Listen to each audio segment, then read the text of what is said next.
Good morning student. आज हम लोग क्लास 10th के पॉलिनोमियल से रिलेटेड कुछ प्रश्नों को यहाँ पर सॉल्व करेंगे जो आपके आने वाले एग्जाम में आपके लिए मददगार साबित होगा। इस तरीके से देखिएगा, पहला प्रश्न जो है, find all the zeros of the polynomial x to the power 4 plus x cube minus 34 का x square minus 4x plus 120 if two of its zeros are 2 and minus 2 then we have to find the all the zeros। इस कहने का मतलब देखिएगा, यहाँ पर x का higher power कितना है 4, इसका मतलब जो है इस पॉलिनोमियल का डिग्री कितना हो जाएगा 4। तो दो जीरोज आपको दिए गए हैं, इस कहने का मतलब दो इसके सॉल्यूशन आपको दिए गए हैं और दो और रूट्स को आपको फाइंड आउट करना है। तो देखिए fx बराबर क्या दिया गया है, equation x to the power 4 plus x cube minus 34 का x square minus 4x plus 120। अब देखिए, since x is equal to minus 2 is a solution, ठीक है, तो x is equal to minus 2 is a factor, ठीक है। तो अगर मान लेते हैं कि x is equal to minus 2 एक सॉल्यूशन है इसका मतलब x minus 2 क्या है, इसका फैक्टर है। उसी तरह x plus 2 is equal to a solution, इसका मतलब जो है x plus 2 क्या है, इसका फैक्टर है।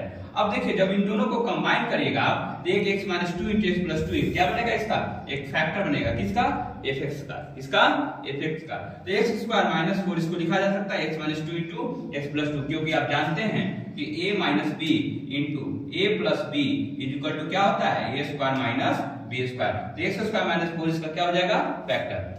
अब आपको जो है डिवीजन मेथड का उपयोग करना है। जब ये इसका फैक्टर है fx का, इसका मतलब जो है जब इससे भागा देंगे तो पूर्णतः क्या हो जाएगा, ये कट जाएगा। तो x स्क्वायर माइनस 4 से जब इसको भागा देने की कोशिश कीजिएगा तो पहला पार्ट देखिएगा, x स्क्वायर माइनस 4 जब हम x स्क्वायर से गुना करेंगे तो x square 4 minus of 4x square, ये पार्ट क्या हो जाएगा, कैंसिल आउट, और ये माइनस माइनस क्या हो जाएगा, प्लस, और प्लस और माइनस मिलके क्या बनने वाला है, minus 30x square, minus 30x square. उसी तरह जब x क्यूब बचा हुआ था, x क्यूब का पर क्या कीजिए, फिर से नोट डाउन कर लीजिए, माइनस 4x प्लस 120। अब देखिएगा नेक्स्ट पार्ट में जब x से गुना करेंगे तो हमको क्या मिल जाएगा, x क्यूब, और x क्यूब क्या हो जाएगा, खत्म। यहाँ से देखिएगा माइनस माइनस प्लस, और प्लस माइनस क्या हो जाएगा, खत्म। इसके मतलब जो है ये वाला पार्ट भी आपको क्या हो जाएगा, खत्म। तो माइनस 30x स्क्वायर प्लस 120 बचा, और देखिएगा अगले बार माइनस 30 से अगर गुना करते हैं तो minus 30x square plus 120, minus minus ये खत्म, प्लस प्लस ये खत्म। इस तरीके से पूरा का पूरा क्या होगा, रिमाइंडर 0।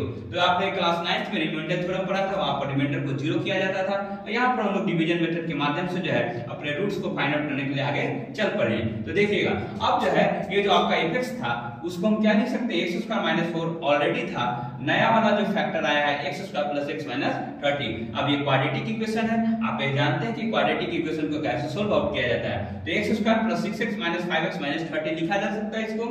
अब इन दोनों में से अगर कॉमन निकालेगा x को तो x प्लस 6 होगा, माइनस 5 को कॉमन निकालेगा तो x प्लस 6 होगा। तो अब यहाँ से x plus 6 into x minus 5, इस तरीके से टोटल रूट्स आपके सामने हैं। अब देखिएगा यहाँ पर दो रूट्स ऑलरेडी आपको दिए गए थे, मिस 2 और माइनस 2। नए वाले रूट्स क्या हो जाएंगे, x प्लस 6 बराबर 0, so x is equal to minus 6 and x minus 5 is equal to 0, it will be x is equal to 5। तो आपके जो सेट ऑफ जीरोज हैं, इस कहने का मतलब जो रूट्स हैं वो ऑलरेडी आपको क्या है, 2 और माइनस 2 दिए हुए थे, नए वाले रूट्स जो है माइनस 6 और 5 आपके सामने हैं। तो इस तरीके से टोटल रूट्स के सेट्स आपको यहाँ पर मिल गया है। अब नेक्स्ट प्रश्न को देखिएगा जो इस प्रकार है, अगर अल्फा और beta the zeros of the quadratic polynomial fx is equal to x square minus 1, find a quadratic polynomial whose zeros are 2 alpha by beta and 2 beta by alpha. यहाँ पर कहने का मतलब यह है, अगर मान लेते हैं कि कोई इक्वेशन जो polynomial fx is equal to x square minus 1 है, जिसका अल्फा और बीटा क्या है, रूट्स है, इस कहने का मतलब zeros of the quadratic equation है। तो आपको क्या करना है कि एक ऐसे क्वाड्रेटिक इक्वेशन को फाइंड आउट करना है जिसका रूट्स 2 अल्फा बाय बीटा हो और एक और रूट्स का 2 बीटा बाय अल्फा हो। तो आप बढ़िएगा इस तरीके से, fx बराबर आपको दिया गया x स्क्वायर माइनस 1, इसका मतलब सम ऑफ जीरोज क्या हो गया, अल्फा प्लस बीटा बराबर 0, क्योंकि आप जानते क्या है, आप जानते हैं कि x square minus sum of zeros into x plus product of zeros क्या होता है, general equation in terms of the roots, general equation in terms of the roots for what, quadratic equation. और एक और जनरल इक्वेशन आपने पढ़ा है क्या, x square plus bx plus c। तो दो तरीके का जनरल इक्वेशन, एक तुम्हारा इस फॉर्म में और एक तुम्हारा रूट्स के फॉर्म में, जो आपको अभी स्टडी करना है क्लास 10th में। तो देखिएगा सम ऑफ जीरोज क्या हो गया, यहाँ पर देखिएगा कि x का कोई पार्ट है नहीं, तो ये नहीं पार्ट है तो इसका मतलब अल्फा प्लस बीटा पर क्या हो जाएगा, 0। अल्फा इनटू बीटा, ये जो लास्ट वाला जो पार्ट होता है c जिसको कहते हैं, वही आपको डिटरमाइन क्या करता है, अल्फा इनटू बीटा का टर्म। तो अल्फा बीटा इक्वल क्या हो जाएगा यहाँ पर -1। सो अल्फा बीटा जिसका प्रोडक्ट ऑफ जीरो आपको मिल चुका है, किसके according, fx equal to x square minus 1। अब देखिए नया वाला जो इक्वेशन है जिसका रूट्स दिया गया है उसके अकॉर्डिंग आपको फाइंड आउट करना है। तो सम ऑफ द जीरोस क्या हो जाएगा 2 alpha by beta plus 2 beta by alpha. इसको सोल्व कीजिएगा तो 2 alpha square plus 2 beta square divide by alpha beta, और कॉमन निकालेगा 2 तो alpha square plus beta square. अब देखिएगा a प्लस बी का होल स्क्वायर आप क्या जानते हैं, a प्लस बी का होल स्क्वायर आप जानते हैं क्या, a प्लस बी का होल स्क्वायर जानते हैं a square plus b square plus 2ab। तो a plus a square plus b square को क्या लिखा जा सकता है, a प्लस b का whole square minus of 2ab। तो अल्फा प्लस बीटा का whole square minus of 2 alpha beta. Alpha plus beta का वैल्यू आपको मालूम है, अल्फा बीटा का वैल्यू मालूम है। अब इसको सोल्व कीजिएगा तो आंसर क्या हो जाएगा -4। ये क्या है, नया वाला जो क्वाड्रेटिक इक्वेशन जिसका रूट्स दे दिया है उसका ये सम ऑफ द जीरोस है। उसी तरह प्रोडक्ट ऑफ जीरो निकालेगा तो 2 alpha by beta into 2 beta by alpha, तो ये आपको क्या देने वाला है 4।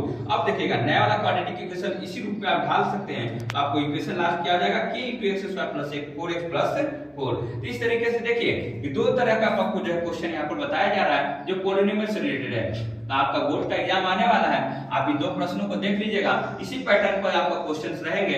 अगर उस तरीके का पैटर्न का आएगा क्वेश्चन तो उस तरीके से बनाइएगा। अगर ये अल्फा बीटा रूट्स के टर्म में देता है क्वाड्रेटिक इक्वेशन का तो इस तरीके से पढ़ने की कोशिश आप कीजिएगा, और भी प्रश्नों को आप सोल्व करिए और अच्छे से बोर्ड एग्जाम को दीजिए, ठीक है। और अगर आप कोई भी प्रश्न अगर कोई दिक्कत है तो आप अपने कमेंट के रूप में जो है हमारे चैनल पर हमारे वीडियो पर जो है रख सकते हैं, ठीक है।